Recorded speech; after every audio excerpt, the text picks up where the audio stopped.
दोस्तों नमस्कार।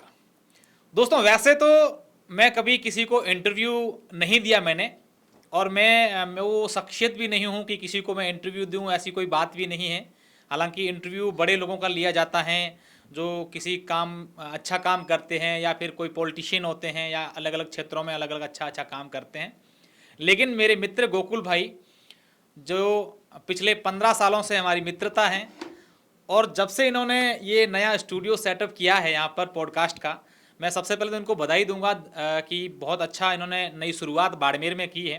हालांकि पहले ऐसा प्लेटफॉर्म नहीं था जहाँ पर आराम से बैठ कर के घंटों तक बातें की जा सकें, आराम से अपनी एक दूसरे की बात साझा की जा सकें, कई प्रकार के आरोपों पर भी बात की जा सकें, ये तमाम बातें ज़रूरी भी हैं।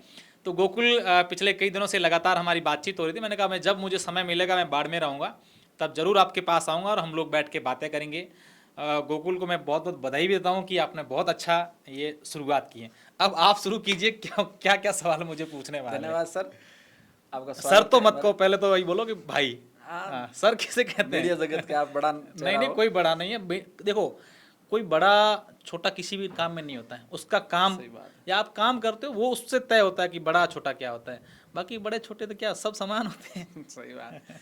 टीजीएस में अशोक जी का स्वागत है और समय दिया इन्होंने मुझे, इसके लिए मैं इनका आभार व्यक्त करता हूँ।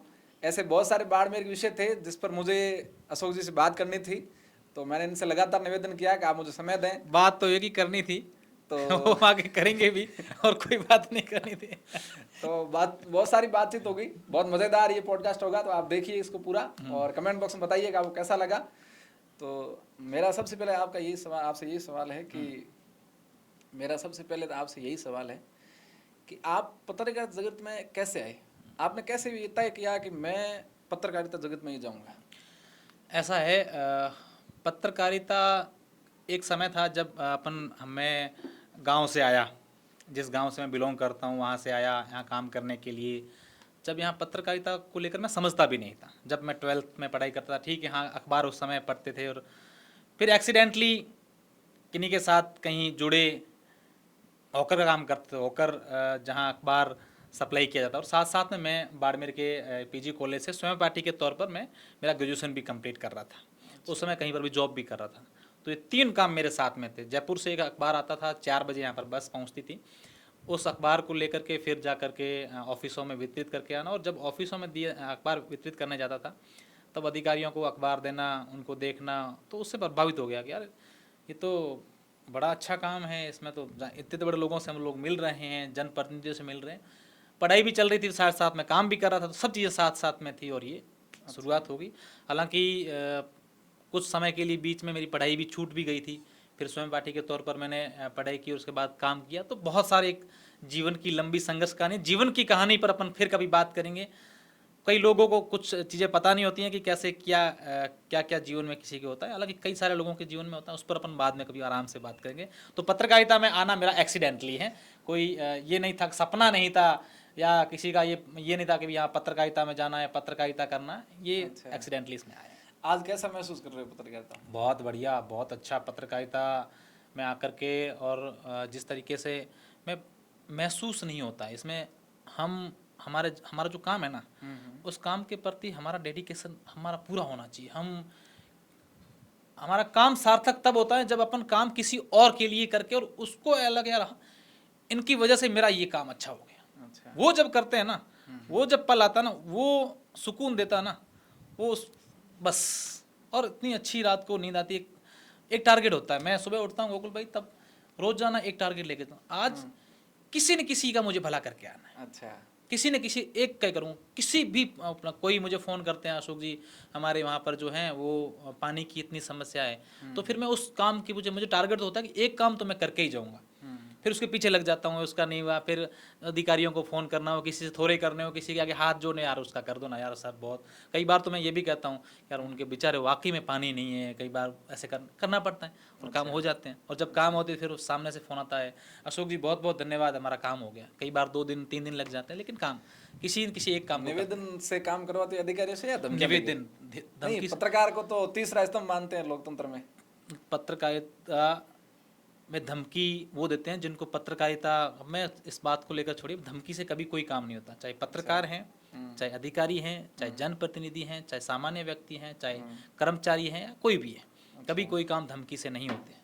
काम आप उनसे निवेदन करिए ना, बहुत अच्छे लोग हैं, ये सिर्फ आरोप लगते हैं कि अधिकारी काम नहीं करते हैं, बैठे रहते हैं, भ्रष्ट होते हैं, ये होते हैं, सिर्फ आरोप है। वास्तविकता में ऐसा कुछ भी नहीं। आप वहाँ जाके निवेदन कीजिए, उनसे उन्हें समझाएं, उन्हें बताएं, और उनकी कुछ चीज़ें समझ नहीं, उनके कई सारे काम होते हैं, बहुत सारे काम होते हैं। अब वो ऐसा तो है नहीं कि अपन गए अपना बाकी सारे काम, उससे भी इम्पोर्टेंट, बहुत इंपॉर्टेंट काम होते हैं, वो छोड़ करके अपना काम करने चलें, ऐसा नहीं होता है। आपका, मैं जब पहली बार बाड़मेर आया था तो मैंने आपका देखा था सबसे सोशल मीडिया में, लगातार देख रहा था, आप बहुत लोगों की मदद कर रहे थे। लेकिन आपने ये जो कमज़ोर लोग हैं या जिनके परिवार में किसी का अनहोनी हो जाती है, उनकी मदद करने का आपने कब से तय किया है? ऐसा पत्रकार होते नहीं है कि भाई ऐसे विषय उठाएं, चंदा इकट्ठा करवाएं। आपने आज तक कितने लोगों की मदद करी है? और ये जो गुड़ामालानी में जिन बहनों की आपने मदद करी थी ना, उसके बारे में थोड़ा विस्तार से बताइए, बाद में क्या हुआ? एक ही सवाल में 3 सवाल पूछ दिए, मैं एक एक करके तीनों का जवाब दूंगा। आपने ये पूछा कि आपने शुरुआत कैसे की। हाँ। मैं ऐसी परिस्थितियों से निकला, मैं खुद व्यक्तिगत, अच्छा, जहाँ मैंने ये चीज़ें खुद ने देखी, आर्थिक हालात जिनके ठीक नहीं होते, उन परिवार पर, उन घर पर क्या बीतती है, ये मैंने खुद ने महसूस किया है। अच्छा। वर्ष 2018 की बात करूंगा, गुड़ामालानी में जो 7 बहनों का जो मामला, जिस पर अपन बात आगे करेंगे, वही बात अभी की है, 2 साल पहले की है। हाँ, लेकिन मैं 2018 की बात कर रहा हूँ। अच्छा। मेरे पास एक फ़ोन आता है मेरे परिचित किसी का कि अशोक जी, एक ऐसी महिला है, बुजुर्ग महिला है, उसकी बहू और उसका बेटा दोनों इस दुनिया में नहीं रहे। अच्छा। और उसके उन जो दंपति जिनकी डेथ हो गई, उनके 3 या 4 छोटे बच्चे हैं, 2018 की बात कर रहा हूँ। अच्छा। 3 या 4 छोटे बच्चे हैं, उनके लिए कमाने वाला कोई नहीं है। उनके घर में एक बड़ी बच्ची थी 11 साल की, और 8 या 9 साल का एक लड़का था। उन 4 बच्चों के लिए उनकी दादी जो 80 साल की थी, अच्छा, वो कहीं से कुछ लाती थी, उन बच्चों को पालती थी। और आप सोचिए कि वो बहन भाई जो बड़े वाले थे, वो गांव में कहीं पर भी काम नहीं चलता, कमठे काम चलता है, वहाँ जाते थे, छोटा बड़ा जो उनसे होता था वो करते थे। लोग भी उनको जैसा उनसे बन पड़ती, कोई भी लाते। और ये 2018 की बात कर रहा हूँ। अच्छा। आप जरा सोचिए कि आज हम आधुनिक युग की बातें कर रहे हैं। आज हमारे जनप्रतिनिधि नेता, जब चुनावी समय होता है, कई सारी बातें, हम ये कर लेंगे, हम जनता के लिए वो कर लेंगे, हम ये करते, लेकिन क्या कभी किसी ने ऐसे लोगों के लिए सोचा है?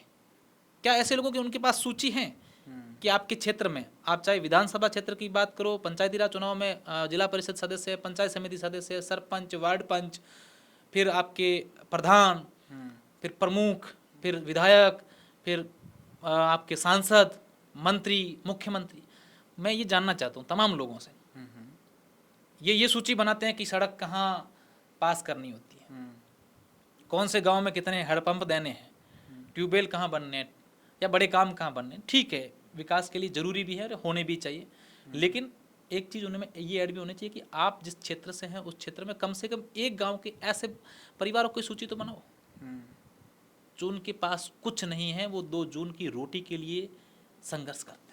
मेरे पास ये फ़ोन आया, मैं वहाँ गया, मैंने वहाँ स्थिति देखी, शायद किसी खबर को लेकर। मैं हालांकि उस समय पत्रकारिता में नया था, पत्रकारिता तो क्या, मैं सीख रहा था, मतलब एक न्यूज़ चैनल था रीजनल अपने राजस्थान का, उसमें मैं बाड़मेर में रिपोर्टर के तौर पर काम करता था। अच्छा।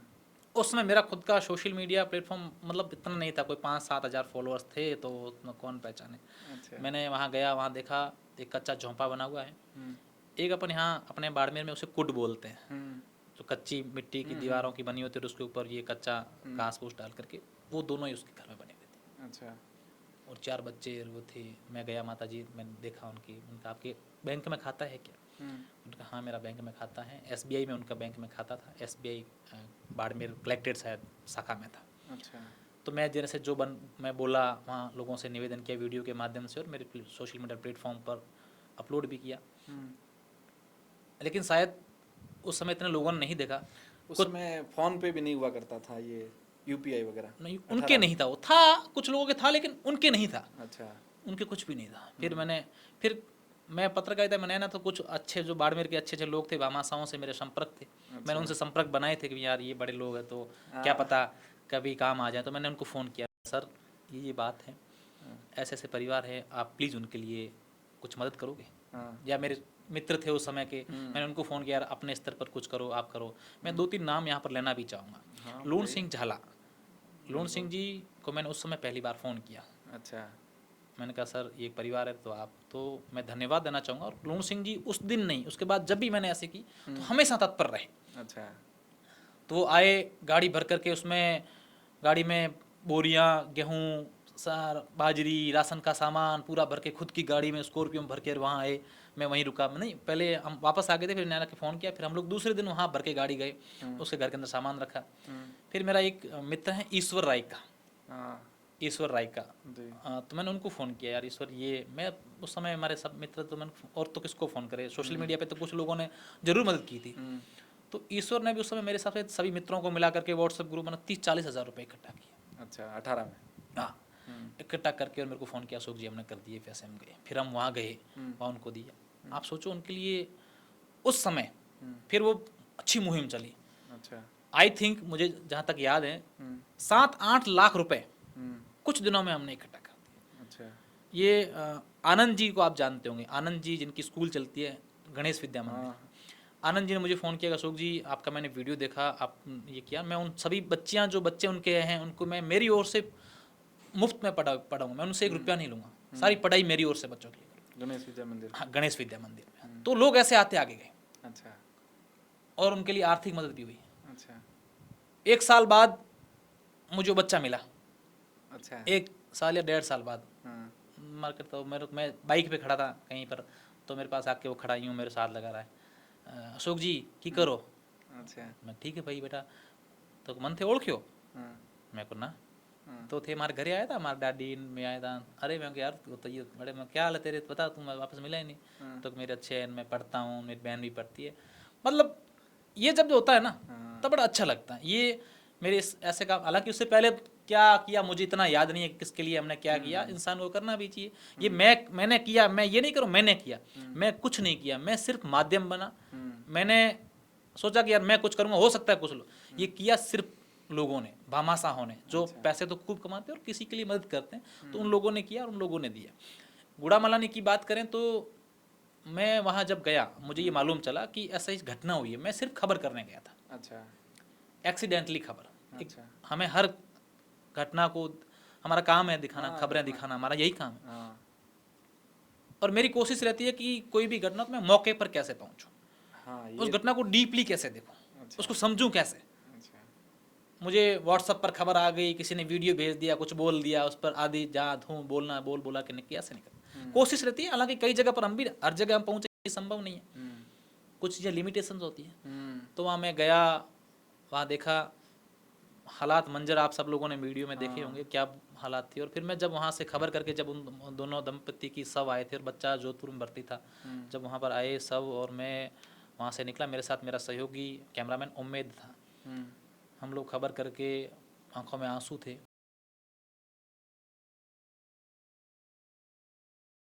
बच्चियों के घर गए, मैंने कहा चलो हालात क्या है, तो उनको ऐसे बता नहीं सकते थे कि भी आपके साथ ये, अब तब तक बच्चियों को ये कहा नहीं गया था, हालांकि उनके मन में तो सब कुछ लग गया था कि उनके साथ क्या हो गया। लेकिन हम आराम से गए, उन्होंने पूछा आप कौन है, मैंने कहा हम लाइट वाले हैं।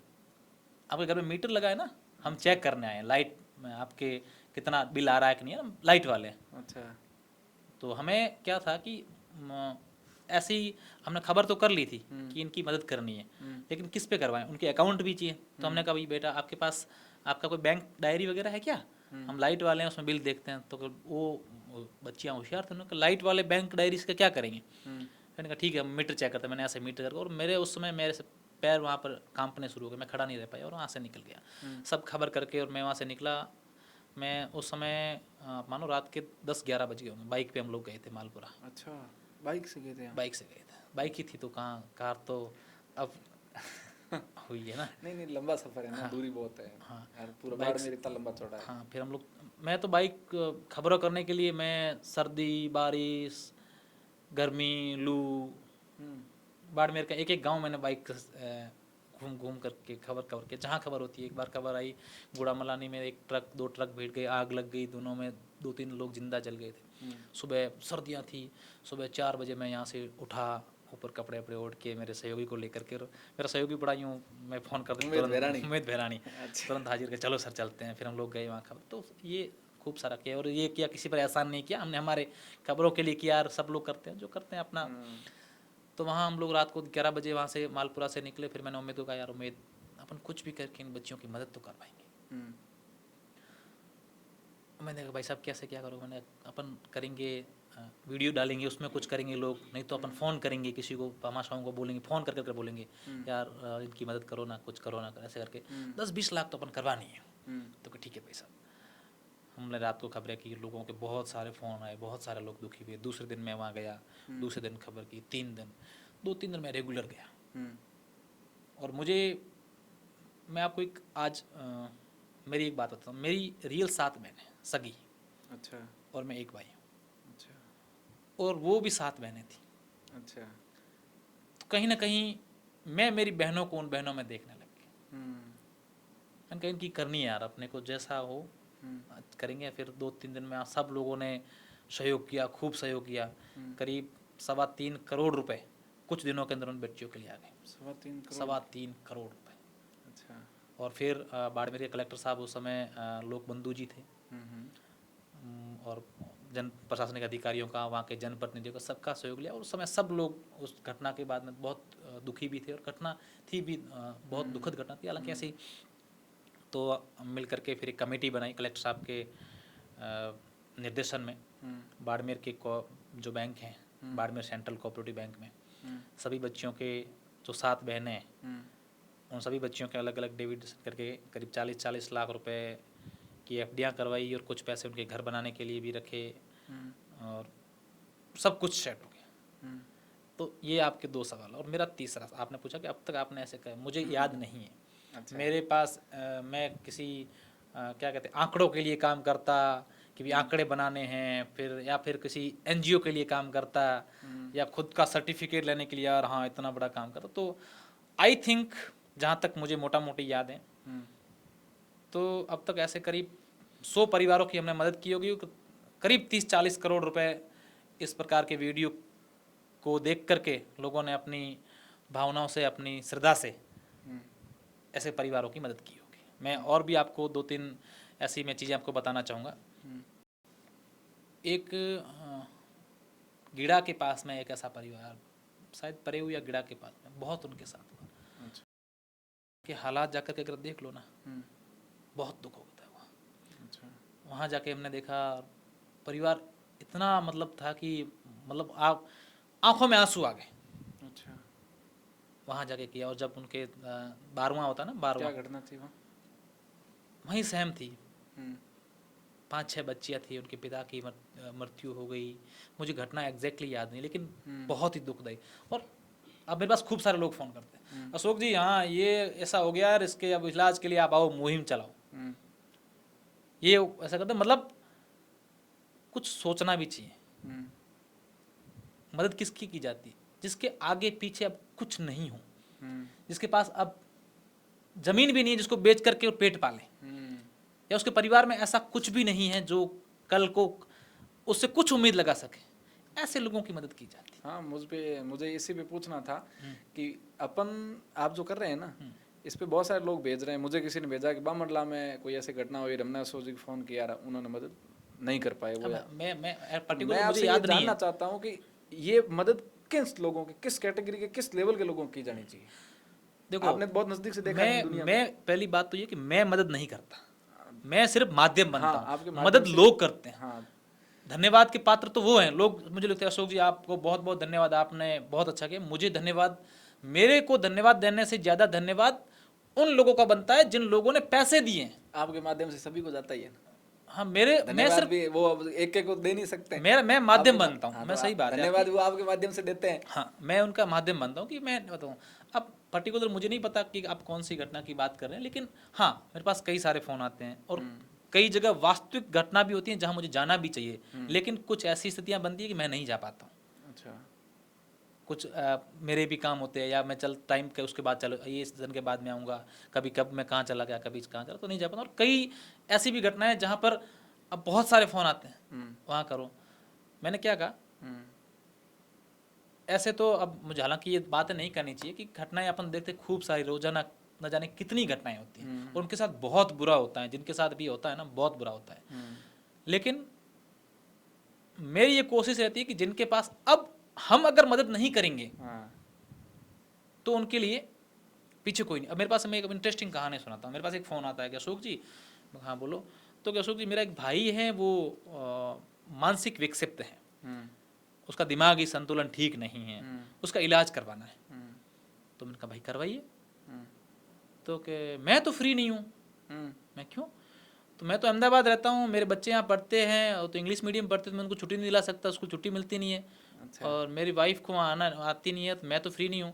अच्छा। और पापा जी तो वहाँ घर में काम काज रहता है कि हमारे बेरा वेरा किया हुआ है, हम आते नहीं है, आप करवा के आ जाओ। अच्छा।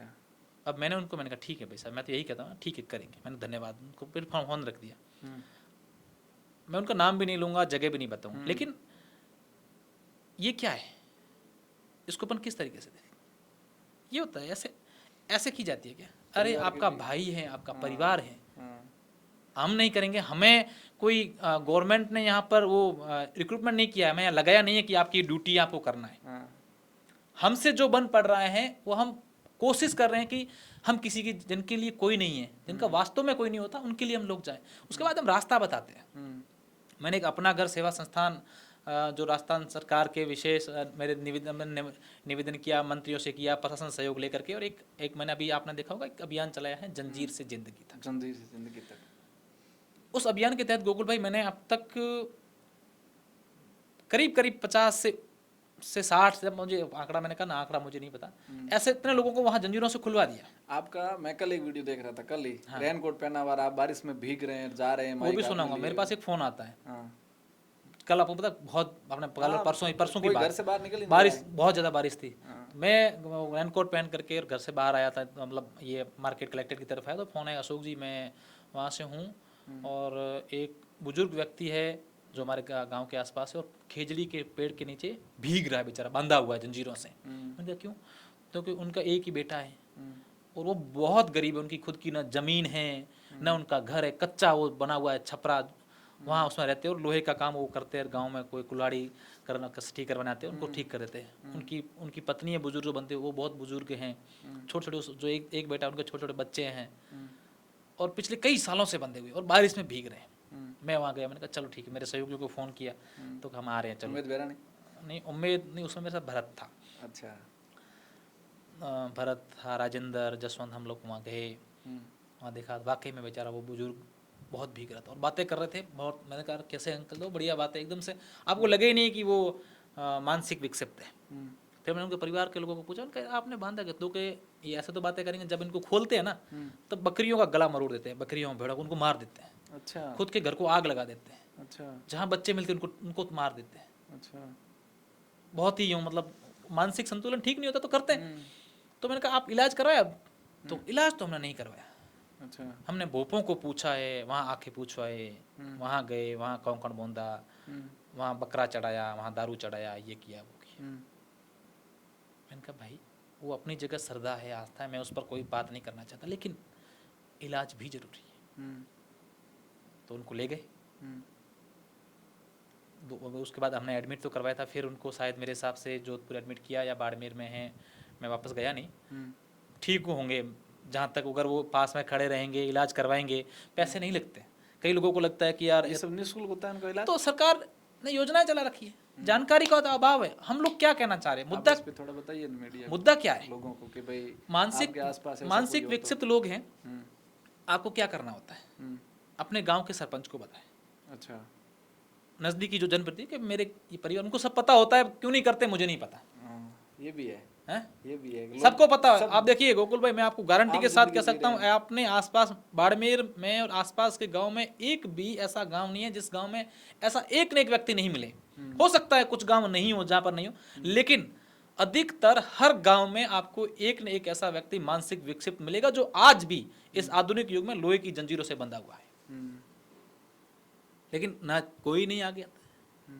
कारण क्या है इसका कि अपने परिवार के सदस्य की कोई मदद नहीं करता है, सब रोजमर्रा की जिंदगी उनको जी ये रहे लगता है हैं। कि अब ठीक नहीं होंगे, यही लगता है या उनको लगता है अवेयरनेस नहीं, परिवार के सदस्यों को जागरूकता नहीं है। जिनको अच्छा। जागरूक जो लोग हैं, देखिए बाई बॉर्न जो होता है, जन्म से जो ऐसे होते हैं, वो उनका इलाज होना बहुत थोड़ा मुश्किल होता नहीं, जहाँ तक मैंने डॉक्टरों से पूछा है, जहाँ तक मेरा एक्सपीरियंस है। लेकिन एक्सीडेंटली जो ऐसे होते हैं, किसी घटना को देख करके या उनके साथ कुछ होता है या शारीरिक जो बात, वो ठीक हो जाते हैं, वो ठीक हो जाते हैं। तो उनके लिए क्या है, आप उनको अपने जो नज़दीकी अस्पताल है, मैं बाड़मेर की बात नहीं करूँगा, मैं हर जगह की बात करूँगा, पूरे राजस्थान की बात करूँगा, आपके पास जहाँ नज़दीकी अस्पताल है वहाँ ले जाइए उनको। वहाँ ले जा करके वहाँ जो डॉक्टर्स हैं, अगर वहाँ इलाज संभव है तो वहाँ करेंगे, तो हायर सेंटर रेफर करेंगे, हायर सेंटर में उनका इलाज होता है। अच्छा। आप मानिए अब तक 30 से ज़्यादा लोग ठीक होकर के, जो मेरे जो से हुआ है, मैं आपको बताऊंगा, उनके नाम भी बताऊंगा, कुछ जो मुझे याद है। 30 से अधिक लोग ठीक होकर के आ गए और आप और मेरी तरह सामान्य जीवन जी रहे जो जंजीरों से बंधे थे। अच्छा, आपने ये कराया था गुड़ामलाने में, कोई मानी देवी था, मानी देवी था, मानी देवी उसका नाम। वापस उनके वहाँ भोजन करने भी उनके गए। हाथ से आप खाना खा के आए तो थे। वो मैं जब वापस आया तो मैं उनके गया, पूरा गांव उन्होंने खूब लोगों की दूसरी सहयोग भी की, उनका घर बना के दिया, उनके लिए पूरा सामान ला करके दिया, उनके बच्चों के कपड़े, मतलब बहुत खुश हुआ। और वो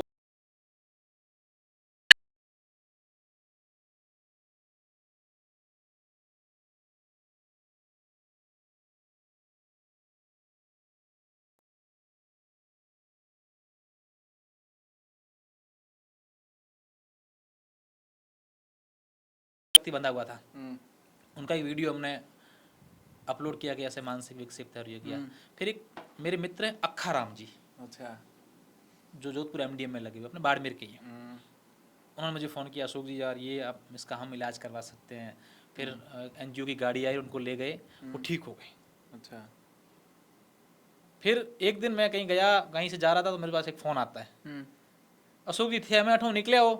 मैं कहा हाँ।